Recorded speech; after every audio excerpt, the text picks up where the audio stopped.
पुणे नाम के एक शहर में मिलिंद नाम का एक आदमी रहता था। मिलिंद और उसकी बीवी विनीता को एक बेटा था। मिलिंद का परिवार खुशी से जिंदगी जी रहा था। मिलिंद गांव में जो काम मिलता वो करता था और मिले हुए पैसों से अपने परिवार को पालता था। विनीता घर संभालती थी और अपने बेटे का ख्याल रखती थी। उसके साथ साथ विनीता खाना भी अव्वल दर्जे का बनाती थी। वो पनीर बिरयानी अव्वल दर्जे की बनाती थी। एक दिन विनीता पनीर बिरयानी बना रही थी। पनीर बिरयानी की खुशबू सुनकर पड़ोस की चाची विनीता के पास आई। विनीता, अरे ओ विनीता, जरा बाहर तो आओ। जी चाची जी, अभी आई। विनीता बाहर आती है। चाची जी को देखकर पूछती है, अरे चाची जी, आइए आइए, इतनी सुबह सुबह कैसे आना हुआ? अरे क्या बताओ विनीता, तुम शायद पनीर बिरयानी बना रही हो और उसकी खुशबू से मुंह में पानी छूट गया है। अगर थोड़ी पनीर बिरयानी होगी तो मुझे भी देना। हाँ हाँ चाची जी, बस 2 मिनट, अभी लाती हूँ। विनीता अंदर से एक कटोरी में पनीर बिरयानी लाती है और चाची जी को देती है। तभी चाची विनीता से कहती है, भगवान तुम्हारा भला करे बेटी, हमेशा ऐसे पनीर बिरयानी मांगना बहुत अजीब लगता है। तुम पनीर बिरयानी बनाकर बेचती क्यों नहीं? इससे तुम्हें आमदनी भी मिलेगी और हमें भी अच्छा लगेगा। कोई बात नहीं चाची जी, लेकिन फिलहाल मेरा पनीर बिरयानी बेचने का कोई प्लान नहीं है। वक्त आएगा तो जरूर सोचूंगी। तब तक आप पनीर बिरयानी लेते जाइए मुझसे। पनीर बिरयानी लेकर चाची जी चली जाती है और इधर मिलिंद भी खाना खाकर अपने काम पर चले जाता है। शाम हो जाती है। विनीता मिलिंद का इंतजार करती रहती है। तभी मिलिंद आता है। वो बड़ा ही बीमार बीमार सा दिखता है। दूसरे ही दिन विनीता मिलिंद को हॉस्पिटल लेकर जाती है। डॉक्टर साहब, कल शाम से इनकी तबीयत कुछ खराब सी हो गई है, आप जरा देखिए ना। डॉक्टर मिलिंद को चेक करके बताते हैं कि मिलिंद को टीबी हुआ है और 1 साल तक वो काम नहीं कर सकेगा। विनीता दवाइयां लेकर घर आ जाती है। कुछ दिन बीत जाते हैं। मिलिंद अपनी बीमारी की वजह से काम पे नहीं जा सकता और धीरे धीरे उनके घर का सारा राशन खत्म होने लगता है। तभी विनीता का बेटा आता है और उसे कहता है, माँ, मुझे स्कूल में फीस ना भरने की वजह से बैठने नहीं दे रहे। मास्टर जी बोले अगर पैसे नहीं है तो कल से स्कूल मत आना। ये बातें सुनकर विनीता और भी नाराज होती है। तभी उसे एक आइडिया आता है।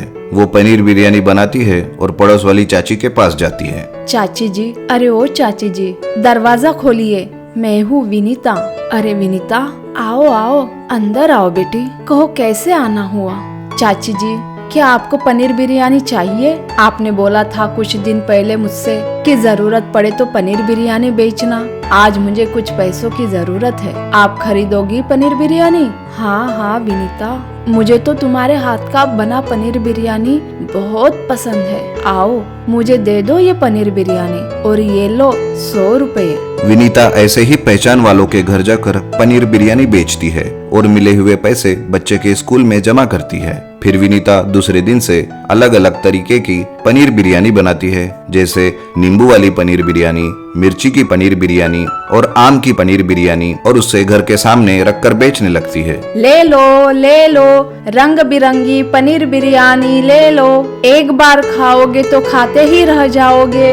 इधर चाची जी भी विनीता की पनीर बिरयानी को बेचने में मदद करती है। देखते ही देखते विनीता की पनीर बिरयानी जोर शोर से बिकने लगती है। अब उसे पनीर बिरयानी बनाने से फुर्सत नहीं मिलती। उसे पनीर बिरयानी बेचकर काफी रुपया भी मिलने लगता है। उन रुपयों से वो मिलिंद का इलाज करती है। एक दिन शहर से एक आदमी आता है और विनीता से कहता है, विनीता जी, मैं डिलीशियस पैकर्स कंपनी से आया हूँ। हमारी कंपनी चाहती है कि आप हमारे लिए भी पनीर बिरयानी बनाएं। अगर आपको मंजूर है तो मैं ये चेक लाया हूँ। आप हमारी कंपनी के कॉन्ट्रैक्ट पेपर्स पर दस्तखत कर दीजिए और ये लीजिए पूरे 5 लाख का चेक। विनीता उस कॉन्ट्रैक्ट पेपर्स पर दस्तखत करती है और 5 लाख का चेक लेती है और दूसरे दिन से ही पनीर बिरयानी बनाने का काम शुरू करती है। देखते ही देखते उसके पास आदमी और औरतें काम करने आते हैं और मिलिंद अपनी पनीर बिरयानी कंपनी का काम संभालने लगता है। महाबलेश्वर नाम के गांव में बिट्टू नाम का एक जवान लड़का अपने माँ बाप के साथ रहता था। बिट्टू के पिताजी एक ऑटो चलाते थे। वो बहुत गरीब थे, फिर भी बिट्टू को वो अच्छे कॉलेज में शिक्षा लेने भेजते थे। बिट्टू के कॉलेज में उसके काफी दोस्त थे। उनमें से एक दोस्त का नाम रुपेश था। रुपेश और बिट्टू रोज साथ में कॉलेज आते जाते थे। लेकिन रुपेश के पिताजी रूपलाल गांव के एक बड़े व्यापारी थे और उनको रुपयों का बहुत घमंड था। गरीब लोगों से तो वो काफी नफरत करते थे। रुपेश का बिट्टू से दोस्ती रखना रूपलाल को बिल्कुल भी पसंद नहीं था। अरे रुपेश, तुम्हें कितनी बार समझाऊं मैं, अपने बराबर वालों के साथ ही दोस्ती करो। उस फटीचर में ऐसा क्या है जो उसके साथ ही घूमते रहते हो? पिताजी, वो मेरा दोस्त है और दोस्ती में अमीर गरीब नहीं देखते। आप चाहे कितना भी कहिए, लेकिन मैं उसकी दोस्ती कभी नहीं छोड़ूंगा।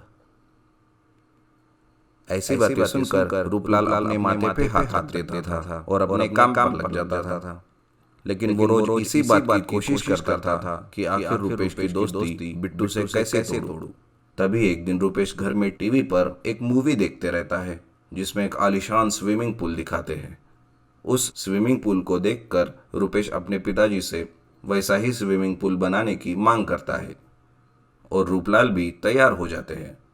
लेकिन रुपेश से वो कहते हैं, देखो रुपेश, तुम्हारे लिए ऐसा ही स्विमिंग पूल मैं बनाकर दूंगा, लेकिन एक शर्त पर।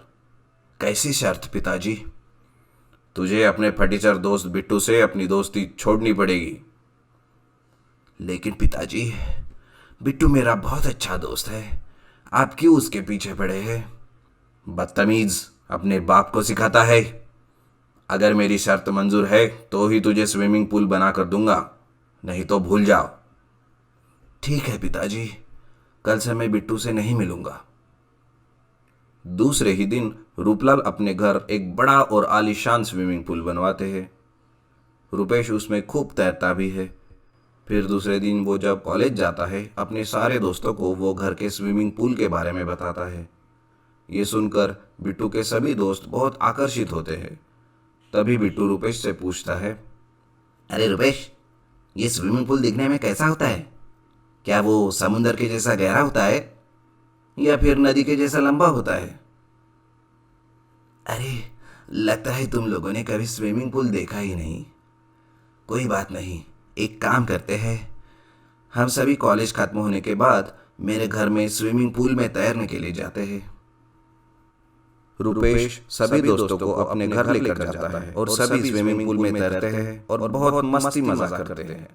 तभी रुपेश के पिताजी वहां आते हैं। वो कहते हैं, अरे तुम भिखारी फटीचर लोग यहाँ कैसे आए और मेरे स्विमिंग पूल में तैरने की हिम्मत कैसे हुई तुम्हारी? ये क्या खैराती स्विमिंग पूल है जो मुंह उठाकर चले आए तैरने? चलो निकलो बाहर यहाँ से। आज के बाद यहाँ पर कभी मत आना। तुम लोगों की तो झांक कर देखने की भी औकात नहीं है।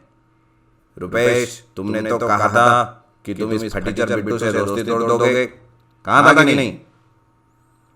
अरे पिताजी, जरा ठीक से याद कीजिए, मैंने क्या कहा था? तुमने कहा था कल से बिट्टू के साथ दोस्ती खत्म, कहा था ना? बोलो।